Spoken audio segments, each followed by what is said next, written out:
Hey there, Chris coming to you with another video trail tour. Today we are visiting Maryland's highest point, Hoye Crest. We're going to be taking trail number 45, which is the Hoye Crest High Point Trail. Not a very scenic trailhead here. We're along 219, so we're looking 219 south here, and you can see there's a sign kind of right too late for the high point pull off. So we're at the pull off here. I kind of turned around so I was going to be on the correct side of the road.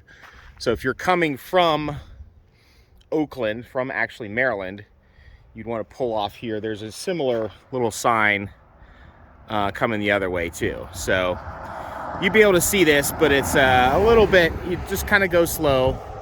And just in case you didn't pick it up, we are in West Virginia right now. So you take 219 south and go into West Virginia for a mile or so. You can see that here on the map.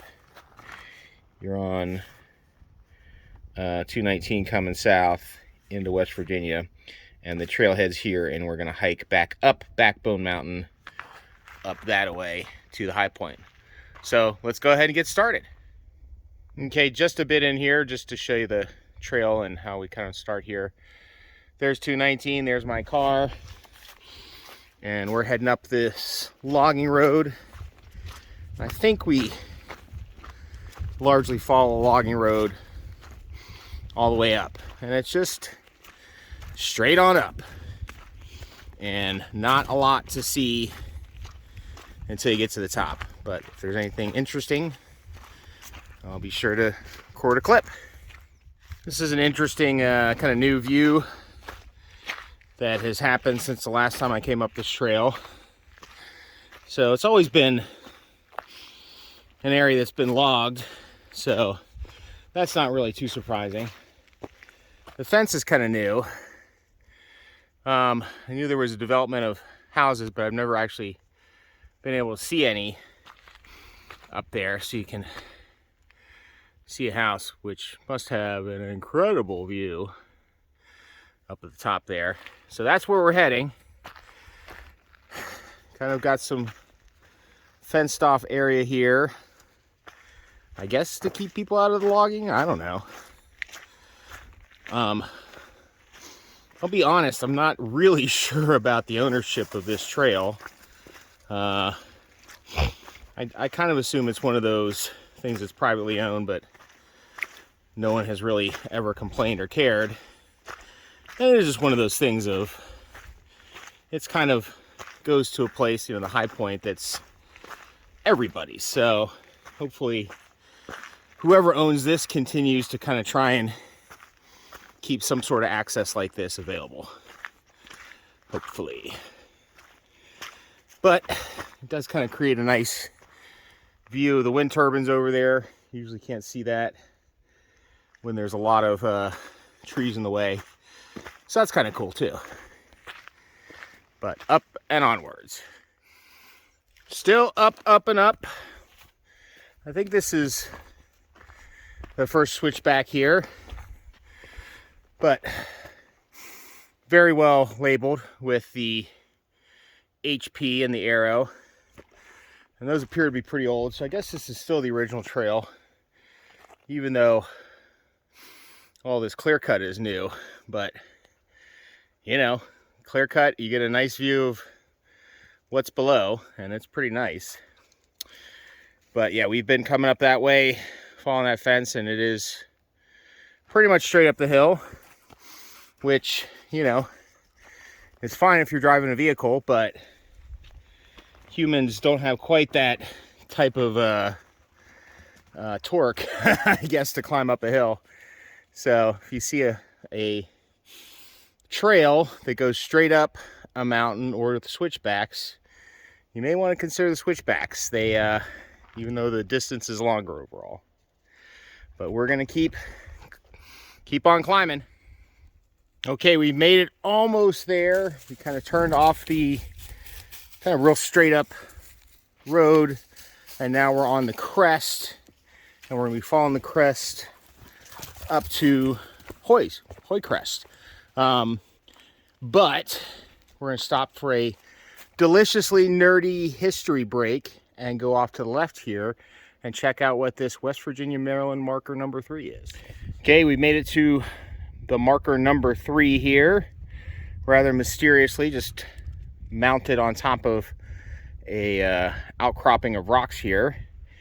And on the western face, it says West Virginia, and the eastern face, Maryland, and the year of 1910. So looking down this line right here, that's kind of defined by the vertices of the obelisk, this is the line that was surveyed as the boundary between Maryland and West Virginia. So going down to the south, which we're pointed right now, you'd hit the wellspring of the Potomac River, and that formed a very long and complicated history of what would be the border between West Virginia and Maryland. It was Virginia originally, but these obelisks were surveyed all the way north, going up to the Pennsylvania border. And back in the 1910s, the technology, or even earlier when these were done, was some primitive surveying equipment and big chains that were, I want to say 500-foot chains that were pulled along by teams, and to measure the distances to keep those uniform, and surveyor would mark the lines and have the guys line up the chains. So just imagine a crew of people hauling these chains over this terrain just to mark the line. And this was a contentious point, actually.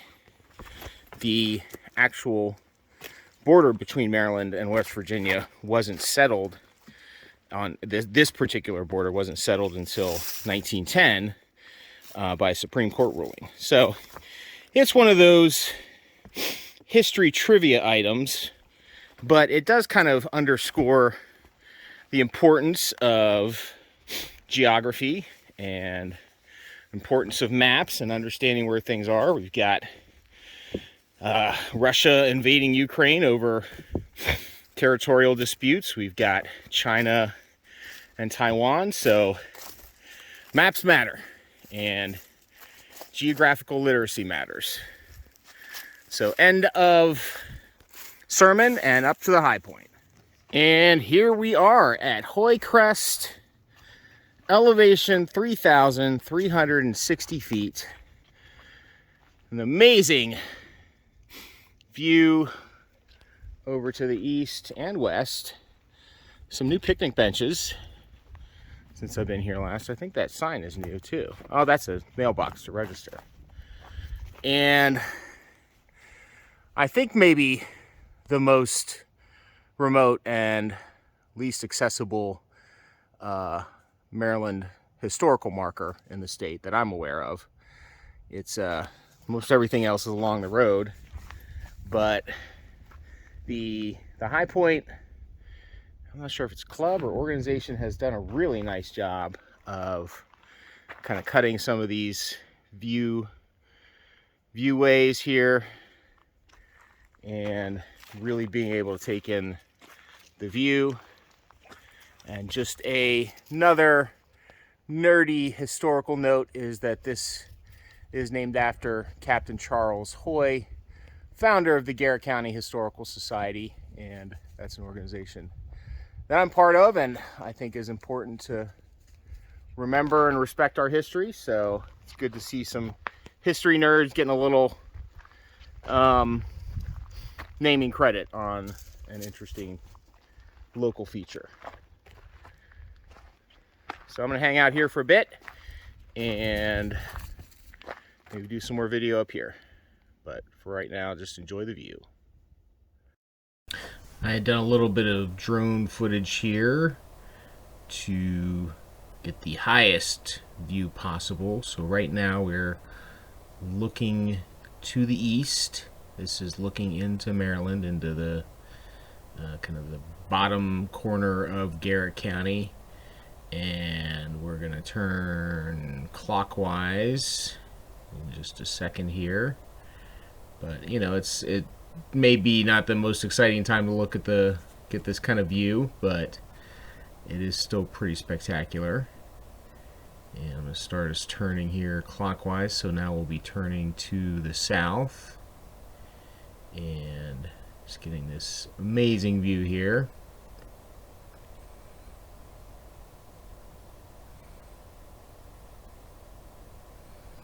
And pretty soon you'll be able to see kind of the ridge, the crest of Backbone Mountain.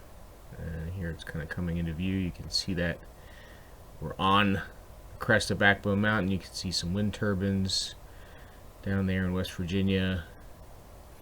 And we're continuing clockwise. So now we're looking back into West Virginia to the west and seeing more of the amazing mountains and rolling hills.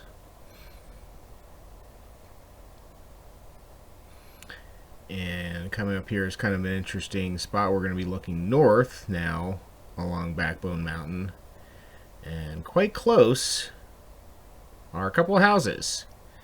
And I'd known there was a development of houses right along here, but once you're kind of up in the air and you can see how close they are, it's a little bit surprising. And we're ending up where we started, looking east back into Maryland.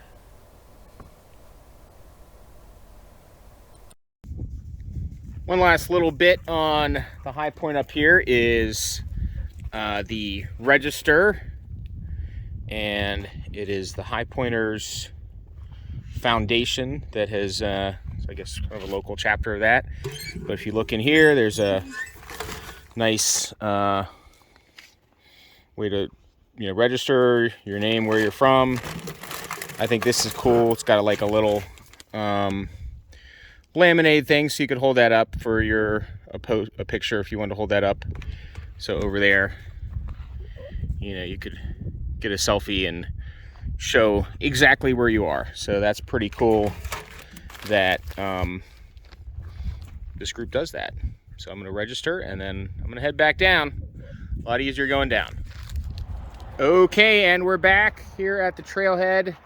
Just give you another quick idea of what it looks like coming here on the road. You'll kind of see the road, the trail, which is an old logging road going up. If you're coming south, that's what you're going to see. You're going to see that Maryland's highest point. It's almost kind of too late by the time you see it to get over to this parking spot, so maybe you have to turn around. But gives you hopefully enough of a guidance on how to get here. So like I said, we're here in West Virginia, right off of 219. We go up, and there was the Maryland historical marker for Hoye Crest, and the hike overall is right at about a mile. It is 600 feet in elevation change. It took me about an hour to get up, and about half an hour to go down. So that's the general amount of time you'll spend on this trail, but some amazing views and some nerdy history as well. And that's it for this one. We'll see you out and about on the trails until my next tour.